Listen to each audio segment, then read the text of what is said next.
Olá, bem-vindos ao Curiosamente, podcast cheio de ciência microscópica, onde convidamos uma figura pública para fazer perguntas aos cientistas do Instituto Gulbenkian de Medicina Molecular, GIM. Hoje, o ator Tiago Castro. Olá, Tiago. Olá, como estão? Cheio de dúvidas e curiosidade. Certamente, claro que sim. Aliás, eu sou marido de uma sobrevivente oncológica, por isso para mim hoje é um privilégio poder estar aqui, poder fazer estas perguntas, porque a curiosidade é muita.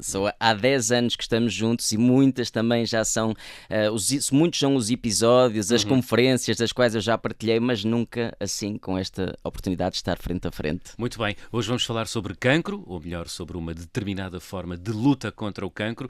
Neste Curiosamente temos connosco Bruno Silva Santos, Group Leader no GIM. Viva, Bruno! Olá, prazer. O seu trabalho de investigação foca-se na forma como o sistema imunitário do nosso corpo pode ser usado como uma arma contra o cancro. Explique-nos como.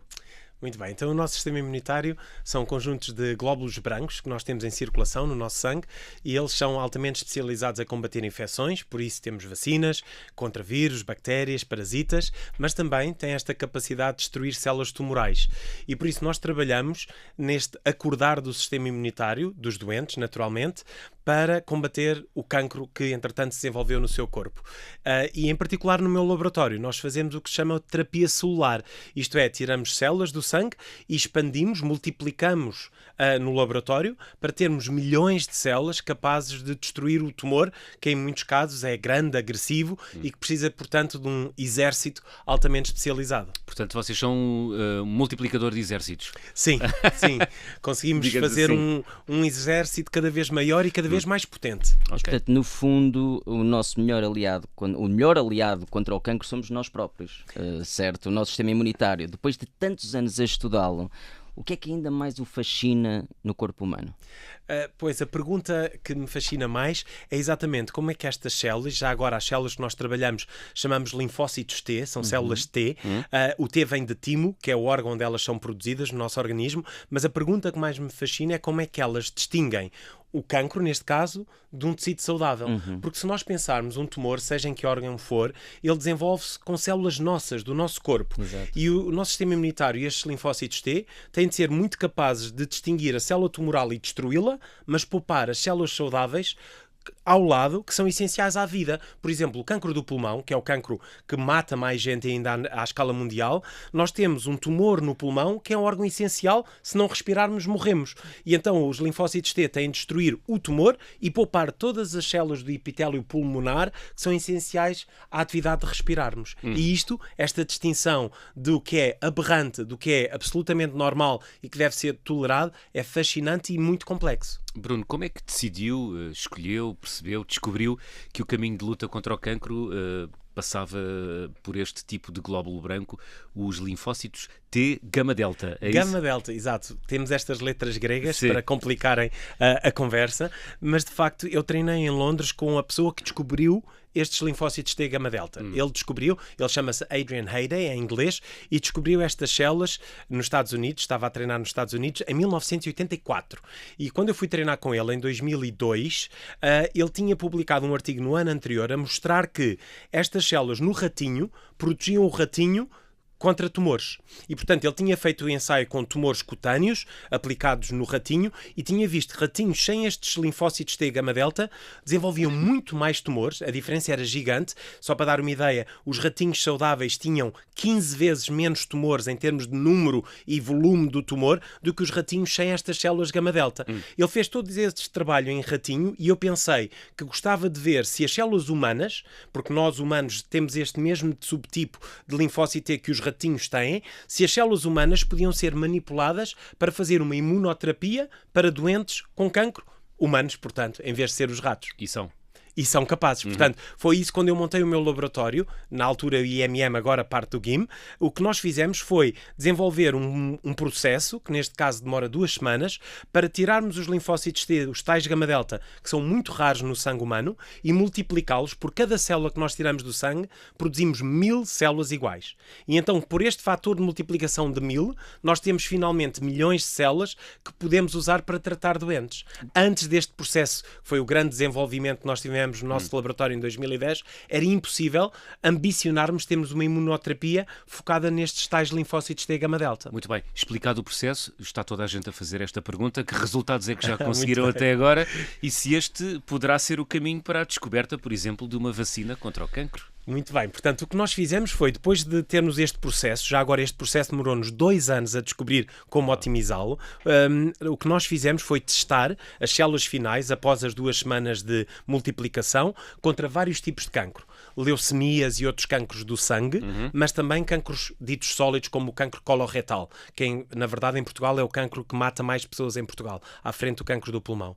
E portanto nós acabámos por fazer uma série de ensaios no laboratório e também em modelos animais, voltámos aos ratinhos, mas com células humanas, quer o tumor é humano, quer os linfócitos T gama delta que usamos para tratar são humanos, simplesmente estão no ratinho para ter um ambiente vivo onde o tumor se pode alojar e pode tentar fugir ao sistema imunitário ao mesmo tempo que nós tratamos com os tais linfócitos T gama delta.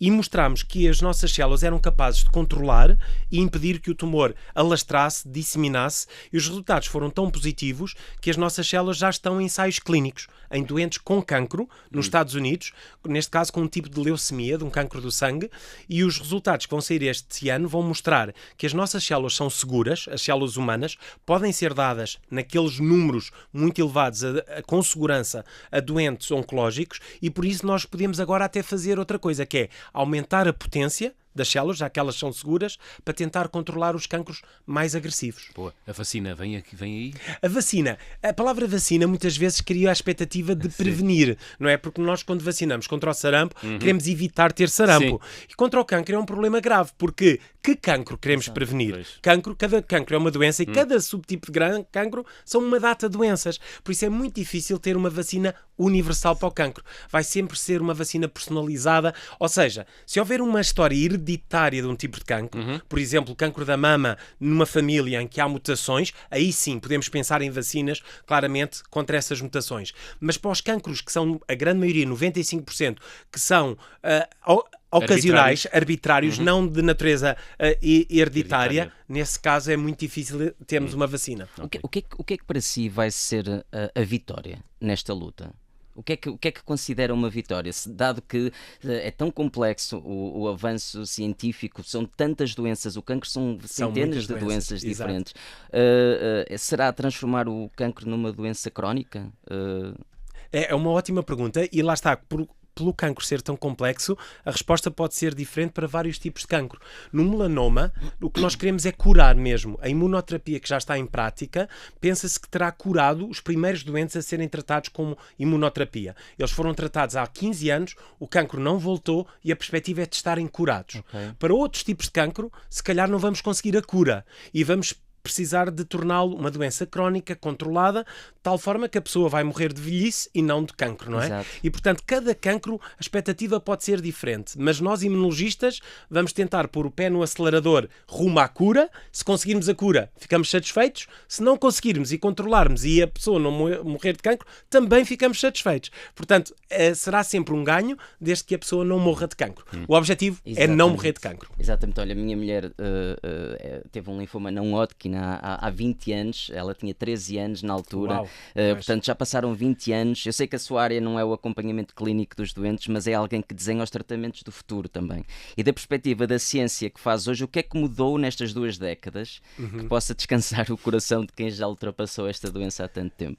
É ótima pergunta também, e na verdade, para os linfomas não Hodgkin, houve um enorme avanço nos últimos 10 anos, que são as chamadas CAR T-cells, ou células CAR-T. É uma terapia celular também. Aliás, nós estamos a adaptar esta tecnologia para a nossa terapia das células gama-delta, e o que as CAR-T conseguiram fazer foi exatamente em leucemias e linfomas não Hodgkin, que não respondiam à quimioterapia, conseguir que houvesse remissões completas, isto é, o tumor desaparecer, com esta terapia celular. Portanto, foi um avanço. A primeira aprovação foi em 2017, portanto, já depois da sua esposa ter sofrido deste linfoma não Hodgkin, e é um bom exemplo de um avanço nos últimos 10 anos. Nós queremos que esta tecnologia das tais CAR-T possa ser aplicada a vários tipos de tumores diferentes. Okay. E, portanto, já é digamos, um descanso, saber que, mesmo para pessoas que foram tratadas com quimioterapia e ela possa ter funcionado, se o cancro voltar, temos novas armas para a tratar, como as células CAR-T por exemplo. Eu acho extraordinário e deixe-me dar-lhe os parabéns. Eu acho algo que eu admiro bastante é alguém do ramo científico conseguir se expressar de uma forma para que qualquer pessoa consiga entender. E Obrigado, isto obrigado. é muito importante nos dias de hoje. E eu realmente... Devo agradecer aos meus alunos de medicina, porque tenho de os ensinar quando eles entram na faculdade e, obviamente, quando se entra na faculdade, ainda se tem de falar de uma forma mais pedagógica antes dos médicos se tornarem demasiado crípticos, lá está, com tanto material tecnológico e técnico, não é, que têm acesso durante a formação. Certamente, e é mesmo também importante suscitar o interesse também de quem está lá fora e acaba por ter dificuldade em acompanhar termos tão científicos. Como é que explica o seu trabalho à sua família num jantar domingo, os mais novos, que têm menos capacidade de entendimento desta sua área, sem que fiquem todos a olhar para si, sem perceber nada do que é que está a dizer? Eu tenho uma sobrinha de 13 anos e, portanto, tento-lhe explicar a ela também. Ela, felizmente, gosta bastante de biologia, portanto, torna-me ajuda.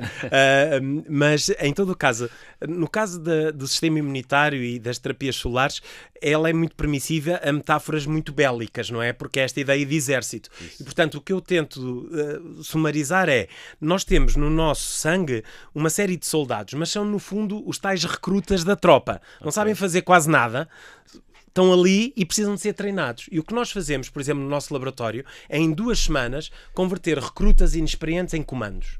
E eles saem dali altamente especializados, uma tropa de elite, em números muito elevados, e que vão então entrar na circulação. Nós temos de injetá-los no sangue do doente, mas o desafio começa aí, porque eles têm de encontrar o tumor.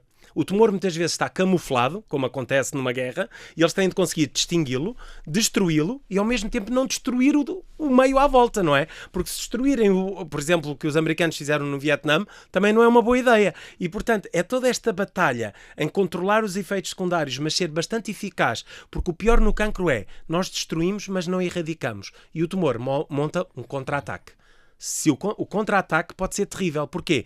Porque o sistema imunitário tentou matar todas as células fáceis e deixou-as mais difíceis. E o tumor que aí vem é o pior possível, é o mais agressivo, para o qual a imunoterapia que nós tínhamos já não vai funcionar.